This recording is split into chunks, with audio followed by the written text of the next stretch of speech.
गुरुजी, सबसे पहले तो आप हमारे जो दर्शक हैं उनके लिए एक आशीर्वाद दे दीजिएगा।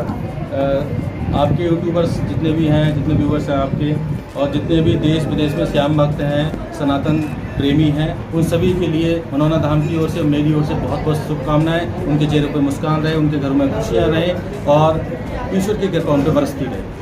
गुरुजी, दूसरा सवाल ये है कि यहाँ पर जो कुछ जो मतलब पार्किंग वाले लोग हैं वो बीच रोड पे खड़े हो जाते हैं किसी भी वाहन के आगे, क्योंकि इतना बड़ा धाम है और ज़रूरी नहीं है सारी पार्किंग मनोना धाम की है। मनोना धाम की जो पार्किंग है वो बिल्कुल निःशुल्क है, 1 रुपया भी आपको किसी को नहीं देना है और कहीं से कोई भी किसी भी तरीके से गाड़ी अपनी खड़ी कर सकता है। यहाँ पर अभी हमने 16 बीघा पार्किंग नई बनाई है, पहले 28 बीघा पार्किंग अलग थी, लेकिन 16 बीघा अभी हम तैयार कर रहे हैं 29 तारीख के लिए। जो 29 तारीख को यहाँ प्रोग्राम होना है उसके लिए हम 16 बीघा पार्किंग बिल्कुल निःशुल्क रख रहे हैं और हमेशा निःशुल्क रहेगी वो। तो मनोना धाम ऐसा धाम है हिंदुस्तान का जहाँ इतनी बड़ी तादाद में, इतनी बड़ी संख्या में, इतने बड़े क्षेत्रफल में पार्किंग निःशुल्क है, जबकि आपको किसी भी धाम पर पार्किंग निःशुल्क नहीं मिलेगी। सबसे ज़्यादा लोग पैसा पार्किंग से ही कमाते हैं। मनोना धाम ऐसा धाम है जहाँ पार्किंग भी निःशुल्क है। अच्छा बहन जी, जो 29 तारीख को भव्य है कार्यक्रम, उसके विषय में थोड़ा उसमें कम से कम 100 श्याम भक्तों की बसें, 100 बसें अब तक बुक हो चुकी हैं और बहुत बड़ी तादाद में यहाँ श्याम भक्त आ रहे हैं। और सबसे बड़ी बात यह है कि आपने बहुत सुना होगा कि मंदिर की भूमि पूजन, लेकिन 5 मंदिर का एक साथ भूमि पूजन आपने बहुत रेयर केस में ही सुना होगा, शायद अब तक नहीं सुना होगा कि 5 मंदिर का भूमि पूजन एक साथ हो रहा है। तो ये बाबा की असीम कृपा है इस भूमि पर। और बाबा भोलेनाथ भी विराजमान होंगे, माता का मंदिर बनेगा, माँ की जो माता है मोरबी माता, उनका मंदिर बनेगा, दुर्गा माता का मंदिर बनेगा, सालासर बालाजी का मंदिर बनेगा और आपका राधा रानी का भी मंदिर बनेगा यहाँ पर। तो लगभग कितने लोगों के आने की संभावना है? 1 लाख से ऊपर श्याम भक्त यहाँ आएंगे। वो इसी तरीके से हम तैयारी कर रहे हैं, चल रही है, बहुत बड़े स्तर पर तैयारी चल रही है और कई बड़े नेता भी आने, हेलीपैड भी हम बनाने के उसमें चल रहे हैं। हो सकता है एक आध नेता हेलीकॉप्टर से भी आए क्योंकि वो लोग व्यस्त हैं थोड़ा सा। और जागेश्वर धाम के महंत, जो मेन महंत है, मेन प्रबंधक हैं प्रकाश भट्ट जी, वो भी आ रहे हैं। नीम सार से भी कई ब्राह्मण आ रहे हैं और टोटल अलग अलग जगह से हमने बहुत ब्राह्मण मतलब एक तरीके से आमंत्रित किए हैं और साधु संत भी बहुत बड़ी तादाद में आ रहे हैं। गुरुजी, मैंने ये सुना है कि यहाँ पर आपके माध्यम से ब्राह्मणों का सबसे ज़्यादा यहाँ पर स्नेह और प्यार अगर कहीं मिलता है तो यही। तो ब्राह्मणों का इसमें ब्राह्मण सर्वोपरि है हमारे लिए, हमेशा जीवन भर रहेंगे।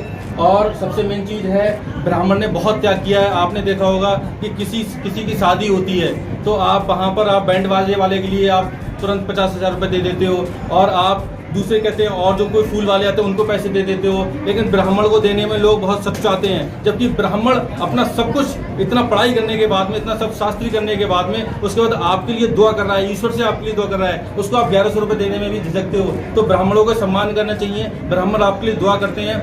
इतिहास, आप क्षत्रियों का इतिहास बहुत अगर किसी ने लिखा है तो लिखा तो ब्राह्मणों नहीं है, उन्होंने लिखा है, उन्होंने बहुत त्याग किया, देश के लिए बहुत त्याग किया है। ब्राह्मणों का सभी को सम्मान करना चाहिए और मेरा ये मानना है, इसीलिए हमें जो भी हवन कराते हैं, पूजन पाठन कराते हैं, उसमें हम ब्राह्मण को ही नियुक्त करते हैं यहाँ पर। महंत, जैसे कि कई बार अक्सर ऐसा आता है कि जातिवाद को लेकर लोग सवाल उठाते हैं, तो क्या कहना है आपको इस चीज़ को लेकर? ये तो आप लोग यूट्यूबर्स हो और पत्रकार हो, सबसे मेन चीज़ है इस चीज़ की बहुत गहनता से आप जांच करिए, पूरे इसमें पर्सल में आप घूमिए और कहना कि महंत जी के अंदर कहीं जातिवाद या मजहब का कोई एक कीड़ा भी है या नहीं है, वो खुद आपको लोग बताएंगे। मैं तो अपनी तारीफ करूंगा ही खुद बैठ के, लेकिन मेन चीज़ निकल के कहाँ से आएगी? जब आप पर्सल में घूमेंगे।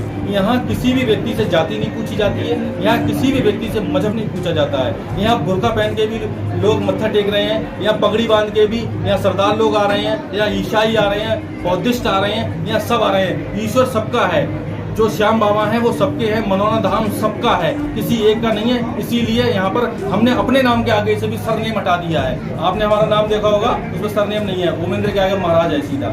हमें खुद फील नहीं होता है कि हम किस जाति के हैं और जाति मजहब बिल्कुल होना भी नहीं चाहिए, बिल्कुल किसी भी तरीके से। और सबको एक होना चाहिए, सबको सनातनी होना चाहिए, सबको हिंदुस्तान से प्यार होना चाहिए, सबको बाबा से प्यार होना चाहिए, भूमि से प्यार होना चाहिए। जाति मजहब मनोना धाम पर नहीं है, कहीं हो या ना हो, मनोना धाम पर आप बिल्कुल भी नहीं देख सकते आप जाति मजहब बिल्कुल। लेकिन सबसे बड़ा सवाल ये है कि सनातन धर्म जो है अपना, हम यहाँ सनातन धर्म को ही प्रमोट करते हैं और सनातन धर्म को ही आगे बढ़ाते हैं, सबको एक साथ लेके चलने की कोशिश करते हैं। यहाँ जाति मजहब का कोई खेल नहीं है। अच्छा महंत जी, एक चीज़ और, जैसे कि जो लोग बाहर के श्रद्धालु हैं, जैसे कि बहुत दूर दूर से जो मेरे पास कॉल्स वगैरह आती हैं, तो उनको रात को रुकने की अगर वो पूछते हैं तो यहाँ मंदिर परिसर में कोई व्यवस्था है क्या? रात को रुकने की इतनी बढ़िया व्यवस्था है यहाँ पर। मैं अगर व्यवस्था अगर नहीं होती तो मैंने देखा कभी कभी हम किसी से पूछ लेते हैं कि आप कब से रुके हुए हो, तो वो लोग बताते हैं कि हमें तो 21 दिन हो गए यार, हमें तो 20 दिन हो गए, हम 1 महीने से रुके हुए हैं। अगर इतने लंबे समय तक कोई रुका हुआ है तो व्यवस्था है तभी तो रुके हुए हैं, बिना व्यवस्था के तो कोई रुक नहीं लेगा। अभी आप जाना, अभी वीडियो बना के आना, नई हमने उधर लैट्रिन बाथरूम बनवाए हैं, ठीक है, आप देखना वहाँ की व्यवस्था किस तरीके की है। यहाँ परिसर में पूरे घूम के देखिए आप, यहाँ गद्दों की संख्या देखिए, रजाई की और जो चादरें हैं मतलब जो ठंड में रजाइयाँ ओढ़ते तो उनकी संख्या देखिए आप। तो यहाँ इस तरीके का कुछ नहीं है। और सबसे अच्छी बात क्या है, होटल में रुकते हैं वहाँ 1500 रुपये देने पड़ते हैं, निःशुल्क रुकना है हम सब कुछ। और सबसे मेन चीज़ क्या है, दुकानदार अपनी व्यवस्था कर रहे हैं, वो लोग अपनी दुकानों में भक्तों के लिए रोकते हैं, सुविधाएँ देते हैं, तो रुकने का यहाँ किसी तरीके की कोई दिक्कत नहीं है और वो भी सब कुछ निःशुल्क है।